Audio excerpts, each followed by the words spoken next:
Ladies and gentlemen, this has been an extremely busy time for us. This morning at 5:35 a.m., Dr. David Matthews and his surgical team completed the first cerebro-somatic anastomosis performed on a human being. This would commonly be referred to as a brain transplant. Now, for obvious reasons, the names of the donor and the recipient will be kept strictly confidential. Wait a minute. This is the story of the century. How do you expect to maintain confidentiality? Let me say this about that. I needn't belabor the profound psychological implications for our participants. Anyone trying to exploit will contact her, her family, or the donor's family, will be interfering in our medical treatment and will face the maximum civil damages and criminal charges. David Lucas, Associated News. Dr. Matthews, how do you know the woman would have wanted the procedure done on her? There is a well-established precedent for the saving of unconscious life. It's called implied consent. We assume the unconscious would want to live. So you've decided life is exclusively in the brain? No, the brain cannot maintain life without the body. What we recognize as awareness of life, consciousness, this reposes in the brain. In many ways, the body is like a container of this life. How does the husband of the donor feel about his wife being used as a container? The human body is the most remarkable container to be found in the universe. And in this context, I don't think the husband would object to the use of that word. Marion Anderson, London Courier.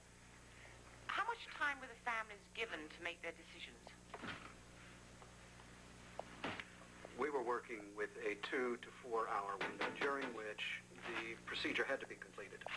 The donor husband was forthcoming immediately. John!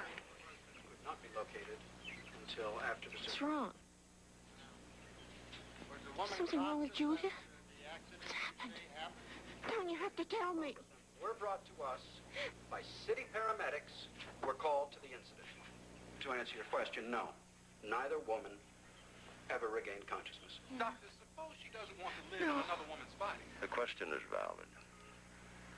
Do we offer an available, though radical, life-saving procedure to a Jane Doe?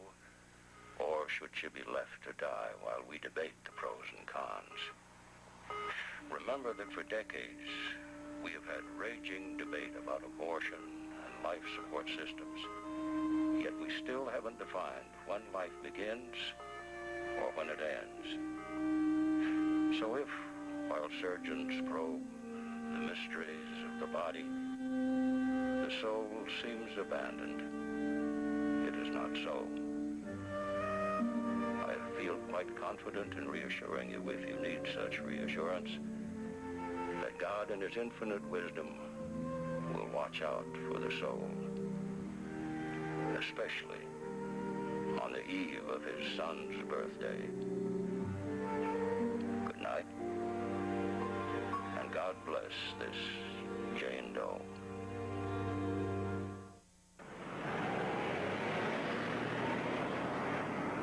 Now, because her immune system is suppressed, we'll view her through a window for the first weeks, and even that area is clean. So we'll put on caps and gowns and shoe covers.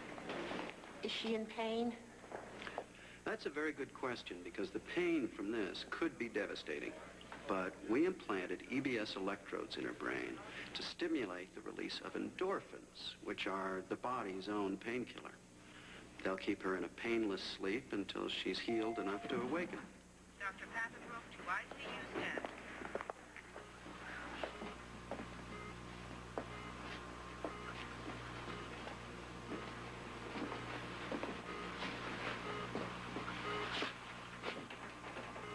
The straps are to prevent any movement while the body's healing.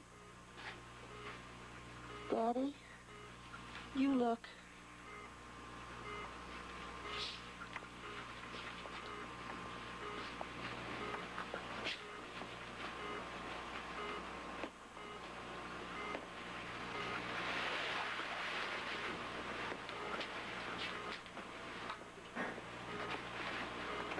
Well?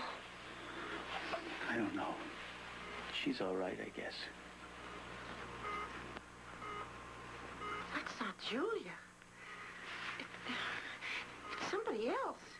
She can't hear you, Mrs. Deneen, but if she could, imagine her panic. That's not someone else. She will think like Julia, respond like Julia, laugh like Julia, cry like Julia, because she is Julia. Will she sound like Julia? The vocal cords will be different, but her inflection, accent, and choice of words will be the same, so you'll adjust to the new sound quickly. Remember, it will sound strange to her also. Since only her memory will be the same, you'll be her only link with her former self. To make this transition successfully, she'll need your help and love.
Doctors at the University Hospital at Claridge announce once again no change in the critical but stable condition of Jane Doe, the world's first brain transplant patient.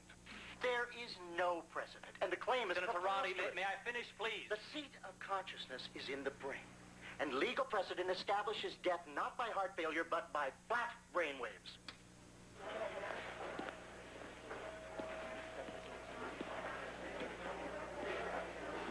Kathleen, I need to see the parents of the kid around 4:16. As soon as they do, let me... May I help you? I'd like to see my wife, Her name? Mary Frances Bodine. I have a right to see her. Jack, we explained all this to you before we proceeded. You signed the forms, you spoke with the chaplain. We couldn't have made it any clearer. I'm no lawyer, no doctor. Even those guys on TV don't agree it ain't Mary Frances up there. The overwhelming medical legal opinion comes down on the side that it's not Mary Frances up there. I want to see her. Jack, as confusing as it seems, it would only exacerbate matters. That's not in anyone's best interest. All I want is Mary Frances! Come in now. Can she have these?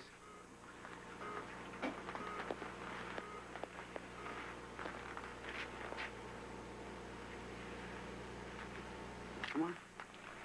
Talk to her.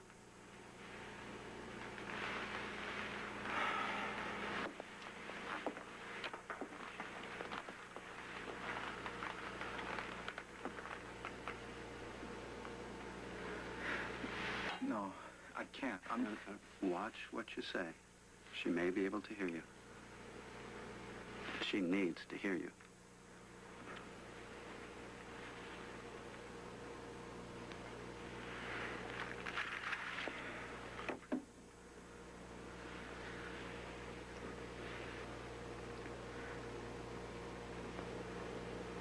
Hello. No. Wait, Don? I'm sorry. I tried, but I can't. Let's try again. No, I can't. Don't you understand? I want you to see Dr. Gordon. Hey, I'm not the one that's crazy. You guys are crazy. You keep talking about my wife this, my wife that. Well, I'm sorry. I just don't believe it.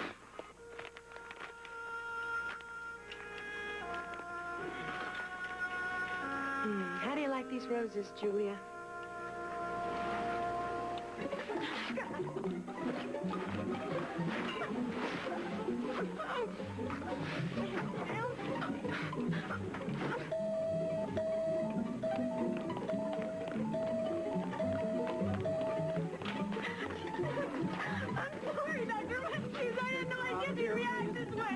I'm sorry.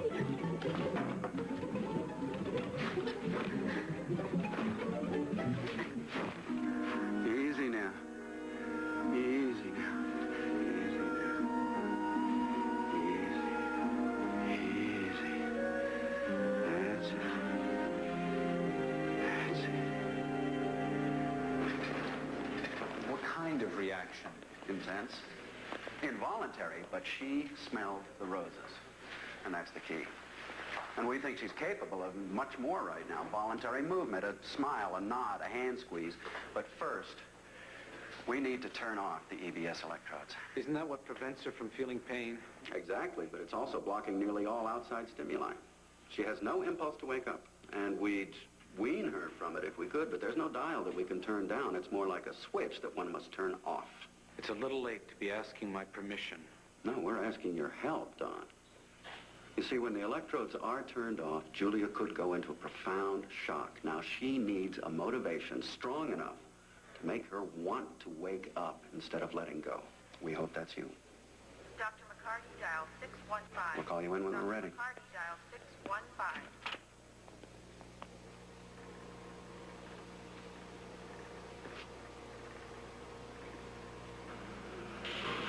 3 minutes since disconnect.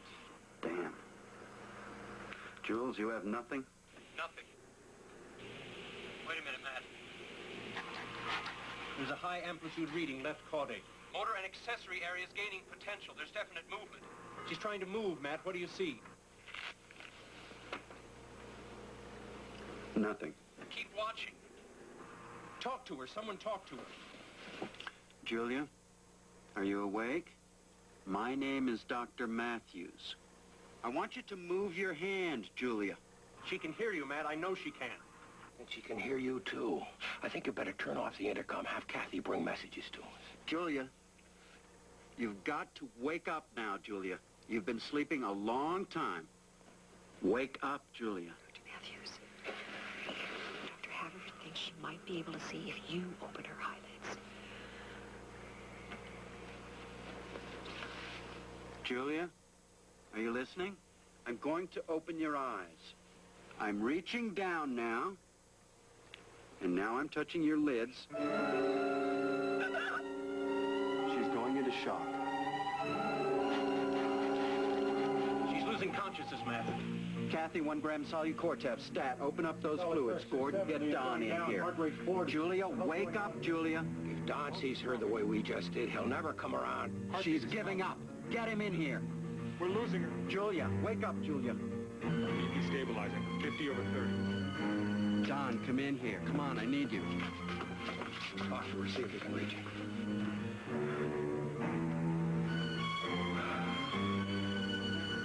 Now. Julie. Pressure, 50 over 30. Damn it, man, talk to her. Talk to her. Julie? Wake up. Please, Julia. It's me. It's Don. Don't leave me now. That's it. Go on. Julia. Please, wake up. I want to talk to you. Your mom and dad want to talk to you. Julia? We're getting some activity back. Blood pressure 70 over 40. I think she can feel that. Julia, please wake up. I've been lonesome. I want you to hold me again. 85 over 50. Better. Much better. Ju? What's wrong? She's squeezing my hand.